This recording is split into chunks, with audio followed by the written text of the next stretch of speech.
Welcome to Deep Dive. Welcome. We're thrilled to have you here. Let's dive in and grow together. Welcome to the Deep Dive. You know, we'd like to get into some thought-provoking stuff here.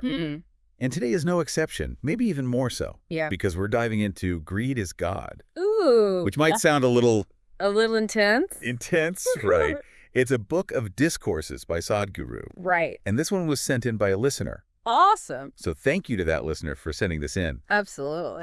But it's really interesting because it's not your typical, greed is bad kind of book, which you would kind of expect from a spiritual leader. Right. But Sadhguru actually kind of flips that whole idea on its head. Yeah, he challenges that whole... Yeah, and encourages us to actually expand our greed rather than trying to curtail it. Exactly. So I think to really get into this, we should probably, what do you think, go chapter by chapter? Yeah, let's break it down and go chapter by chapter. And kind of see how this idea unfolds. Sounds good. So the first chapter is The Seed of Greed, which I think really kind of sets the stage for this whole concept. It sets the foundation. So what's he talking about in that first chapter?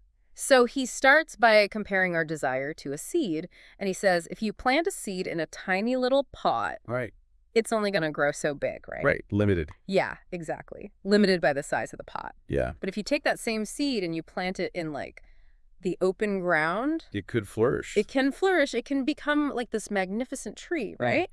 And he suggests that our desires actually work in the same way. That when we try to restrict them or, kind of keep them small, we're limiting our own growth. Oh, that's interesting. Not just materially, but also spiritually. So instead of seeing greed as this negative force that we need to fight against, Right. he's saying it's actually a potential for growth. Exactly. It's like this energy that can be harnessed. If it's directed in the right way. Right, if it's channeled appropriately. So would you say that he's redefining what greed is in this book? Absolutely. He's challenging that conventional definition of greed as this insatiable desire for material possession. Right.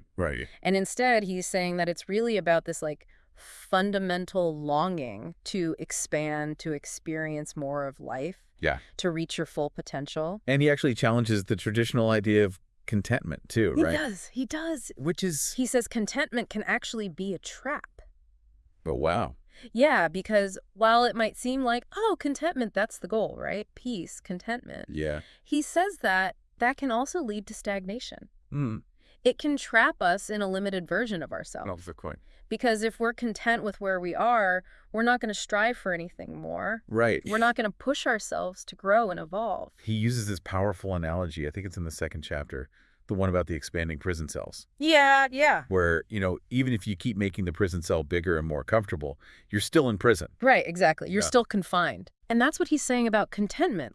Even if you're content within your little box, you're still in a box. So he's saying true fulfillment comes from breaking free from those self-imposed limitations. Right.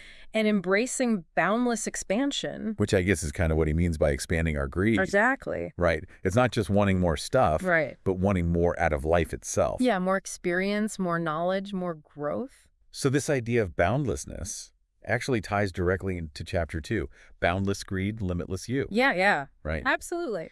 What is he getting at in that chapter? Well, that chapter delves deeper into the idea that our potential is limitless. Okay. But we often hold ourselves back with self-doubt and fear. And he emphasizes the need to shed those limitations. Okay. And embrace a bolder vision for our lives. Yeah. Really step into our full potential. It reminds me of that story he tells about the man who wants to commit suicide because he's down to his last $50 million. Oh, yeah. Which seems absurd, but... Totally absurd. But I think it highlights how we can still feel empty even when we have a lot. Exactly. Yeah. Exactly. Yeah. It's not about the amount, it's about the feeling. Yeah. And he's pointing out that even abundance can lead to suffering. Wow. If we're constantly focused on what we lack. Right. Instead of appreciating what we have. Yeah. And this is where I think inclusiveness comes in. Oh. Chapter 3, The Dog in the Universe, is all about shifting our perspective. Yeah, this one was interesting. It is a very interesting chapter. He uses this image of a dog marking its territory with urine. Right. To illustrate how we often cling to things and see them as mine. Exactly. My stuff, my money, my whatever. My house, my car, yeah. My ideas even. But what if we could expand that sense of mine, right? To encompass the well-being of others. Right. Even the well-being of, like, the entire planet. Exactly. Like, it's a huge shift in consciousness. yeah, that he's advocating for. So it's like moving from a scarcity mindset to an abundance mindset. Yeah. Instead of competing for a limited pie, Right. we realize that the pie can actually grow bigger if we work together. Exactly. And everyone can have a bigger slice. Yeah, that's a good point. Yeah, so it's not a zero-sum game. Yeah, exactly. He's talking about how true wealth isn't just about material possessions, but about our capacity to contribute to the well-being of all. That's a really cool way to look at it. Yeah. I like that. It shifts the focus from, like, individual accumulation to collective flourishing. Yeah, for sure. Yeah. And that's a really beautiful idea. It is. This whole idea is super challenging, though. Yeah, it is. I mean, like, just in practice, right? Right. In Chapter 4, he tackles, I think, a big question. Are you a sinner or a saint? How do we navigate a world where desire is often seen as a bad thing? Right, because we're kind of conditioned to believe that wanting things is selfish and that being ambitious is somehow wrong. And he really dives into the concept of guilt in this chapter. And he argues that a lot of our guilt comes from societal conditioning. Oh, interesting. Like, we're taught to feel bad about wanting things, about being ambitious, about striving for more. And he uses that funny story about the kid selling the toothbrush. Yeah, I love that story. Outrageous price, then tries to sell you cookies. And then the cookies are terrible. They're awful, right? Yeah. But it makes you feel guilty enough to buy the toothbrush. Right. It's a lighthearted example, but it makes a serious point. Yeah. That we're constantly bombarded with messages that make us feel inadequate. Right. And create this artificial sense of guilt. So it's about recognizing those manipulative tactics. Yeah. And choosing to break free from them. Exactly. That's really powerful. It is. Sadhguru emphasizes the importance of awareness. Yeah. Of understanding where these feelings of guilt are coming from and choosing not to be controlled by them. Exactly. It's about taking back your power. Yeah, that makes a lot of sense. It's not about denying desire, but being conscious of it and understanding its true nature. Yeah, like not letting it control you, but also not suppressing it completely. Right. Finding that balance. Now, in Chapter 5, The Treacherous Illusion, he gets into the tricky nature of desire itself. Yeah. What is he talking about there? He talks about how desire can be a powerful driving force, but it can also be a trap. Okay. We often chase after things, believing they'll bring us happiness, but that happiness often proves to be fleeting. Yeah, like that new car smell wears off pretty quick. Exactly. It's like you get the new car, you're excited for a little while, but then it just becomes another car. And then you're looking for the next thing. Exactly. You're already looking for the next thing to fulfill you. He uses the analogy of a football game, right? Yeah. You're completely invested while you're playing, but you also need to know when to step off the field. Right. And not let it consume your entire life. Yeah, exactly. Like the game has to end at some point. Yeah, that's a good way to visualize it. Right. I like that analogy. It's about finding that balance between intensity and detachment. Knowing when to engage and when to let go. Yeah. So you don't get completely swept away by the current of desire. So how do we break free from this constant cycle of desire and disappointment? Right. Chapter 6, Bliss Now, I think jumps right into that. It does, yeah. What is he talking about this chapter? This chapter is all about the power of the present moment. Okay. Sadhguru argues that true happiness isn't something we achieve in the future. Okay. It's available to us right here, right now. Yeah. And it's so easy to get caught up in wanting things to be different. Right. To constantly be striving for something more. Yeah, I do that all the time. But he's saying that real fulfillment comes from appreciating what we already have. From finding joy in the simple act of being alive. He tells that story of the old man who stood in a freezing cold lake all night because he was so captivated by the lights from the palace. Right. He was just completely mesmerized. And he completely lost track of time and the discomfort because he was so present in the moment. Exactly. He was so absorbed in the experience that everything else just faded away. That's a powerful image. It is. It shows how we can transcend even difficult circumstances by shifting our internal state. Yeah, by shifting our focus. Yeah. And our perception. And it ties into the idea that true bliss is not about external conditions. Right. But about cultivating inner peace. Exactly. Which leads us to Chapter 7, The Kitten in the Car. This is where we start to see how our approach to life can make all the difference. Oh, absolutely. This is the one with Shankar and Pillai trying to pull his car with a tiny kitten. Right. It's hilarious. It's a funny story. But also makes you think, Absolutely. what is he getting at with that story? He's highlighting that effort alone isn't enough. We need to align with the right approach, the right kind of action, if we want to see real transformation in our lives. Like, we can put in a lot of effort. You can push and pull and strain. But if we're not aligned, yeah, it's not going to work. It's not going to get you very far. I think that's a really important point to remember. Absolutely. Yeah, effort is important. Yeah. But it's not the only thing. It's not enough on its own. So we need to figure out what that right approach is. Right, and that's what the rest of the book kind of explores. Excited to dive into that. Me too. There's a lot more to unpack. Yeah. It's a really fascinating book. Okay, so stay tuned. We'll be right back. Right after the break. Welcome back to our deep dive into Greed is God. Yeah, we're back. We're picking up where we left off, exploring Sadhguru's unique perspective on how to actually cultivate a life of true fulfillment. Right, we just finished discussing how simply putting in effort isn't enough. Right, exactly. It's about aligning ourselves with the right approach, the right kind of action. The right kind of action, yeah. Which leads us perfectly into Chapter 8, The Alchemy of Longing. Oh, yes. This one gets pretty deep. It does. So what is he talking about in this chapter? Here, Sadhguru makes a distinction between desire and longing. Okay. Desire, he says, is often about wanting specific things or outcomes. Like wanting a new car or a promotion at work. Exactly, like those tangible things that you can kind of point to and say, I want that. Right. But longing is different. Okay. It's a deeper, more fundamental yearning for something more. Something beyond the limitations of our everyday experience. He says, life is a longing. If there is no longing, there is no reason to exist.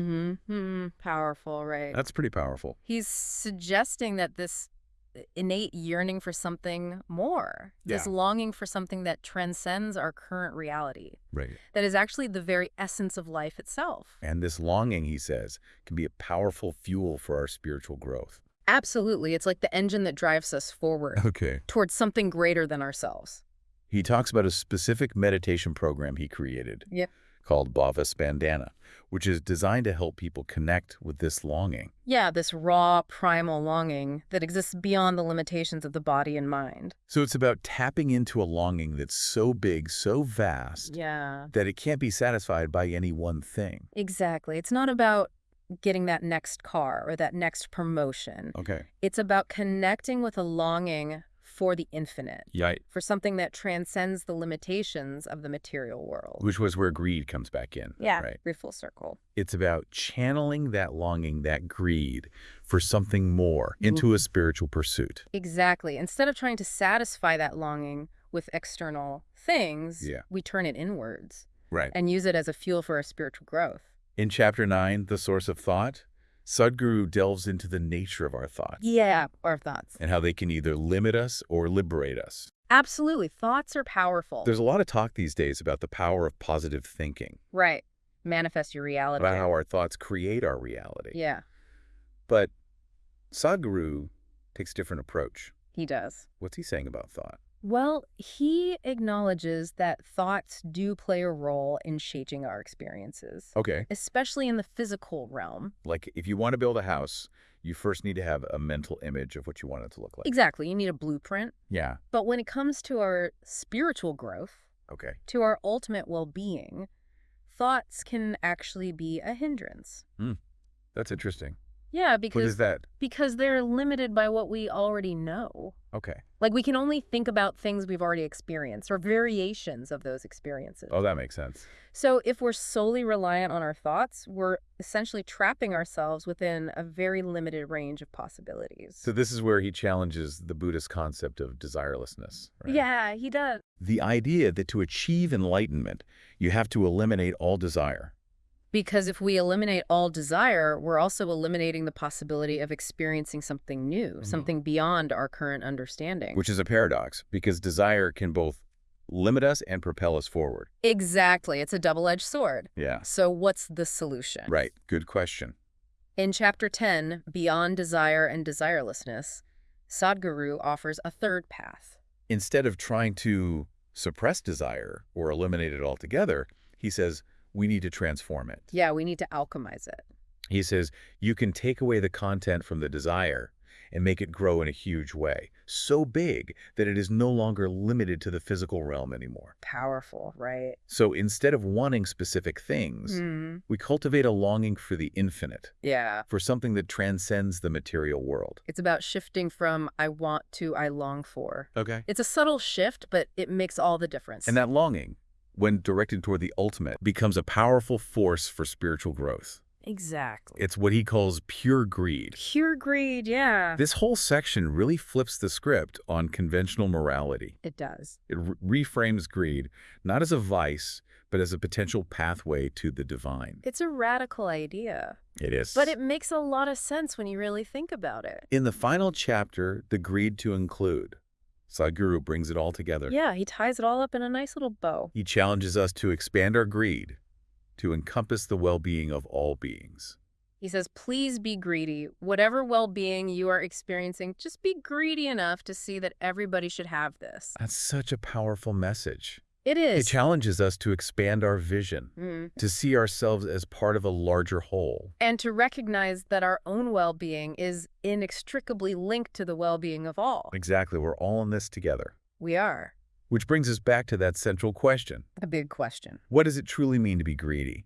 If greed, in its purest form, is simply a longing for the boundless, for that which transcends all limitations, could that longing actually be the very essence of our spiritual nature? That's the question Sadhguru leaves us with. And it's a good one. It is. Yeah.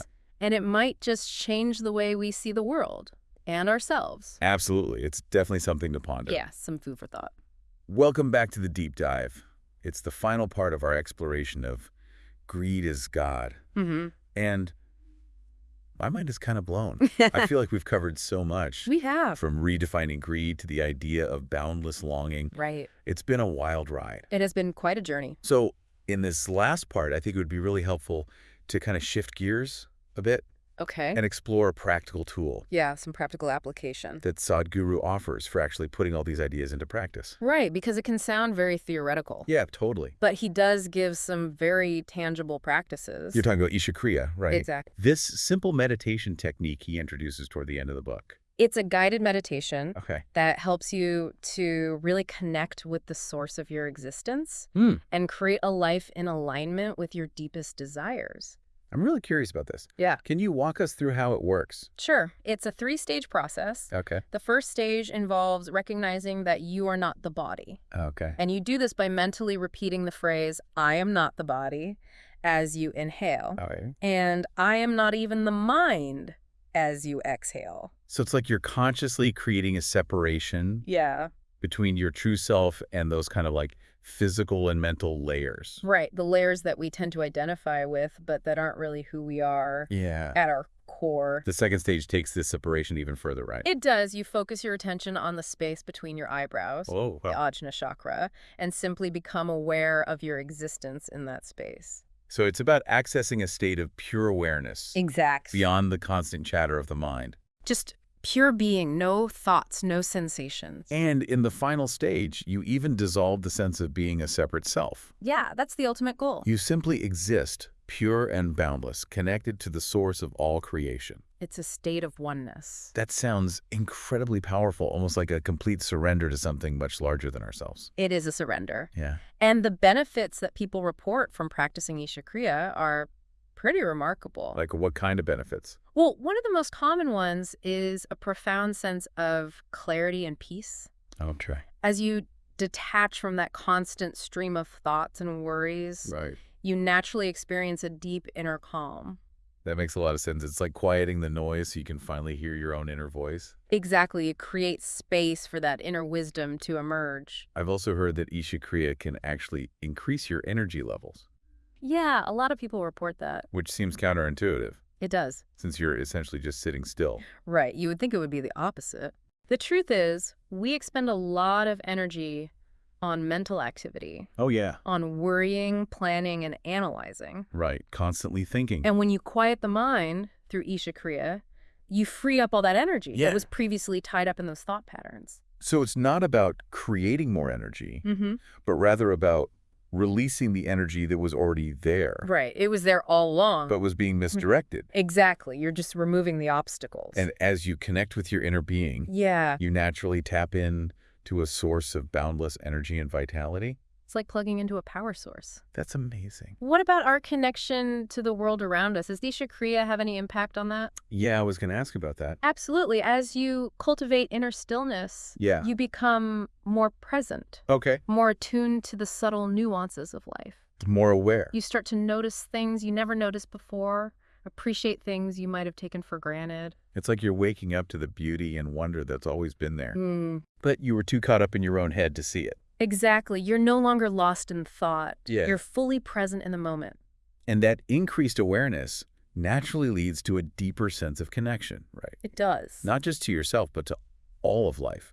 To everything around you. This reminds me of what we discussed earlier about expanding our greed to include the well-being of others. Yes, exactly. Isha Kriya helps us to transcend the limitations of the ego, right? It does. That sense of separation that creates so much suffering in the world. Because when we're identified with the ego, we see ourselves as separate from everything else. Right. But Isha Kriya helps to dissolve that sense of separation. And as we connect with our inner being, we realize that we're all interconnected. Yeah, part of a larger web of life. And that realization can have a profound impact on how we live our lives. Absolutely. How we treat others. How we relate to the world. And how we contribute to the world around us. It can transform everything. Wow, this deep dive has really opened my eyes to a whole new way of thinking about greed. Yeah, it's a different perspective. About desire. And about what it means to live truly fulfilling life. It's definitely not your typical self-help book. No, it's not your average self-improvement guide. But for anyone who's ready to embark on their own journey of self-discovery and spiritual growth, I think it's a must-read. I agree. It challenges you to think differently. And I encourage everyone listening to explore the practice of Isha Kriya. Yes, give it a try. It's a simple yet powerful tool. It's freely available online. Yeah. You can find guided meditations that can help you connect with your inner being and experience the transformative power of pure greed. Exactly. Thanks for joining us on this deep dive into Greed is God. It's been a pleasure. Until next time, stay curious and keep expanding those desires. And keep diving deep.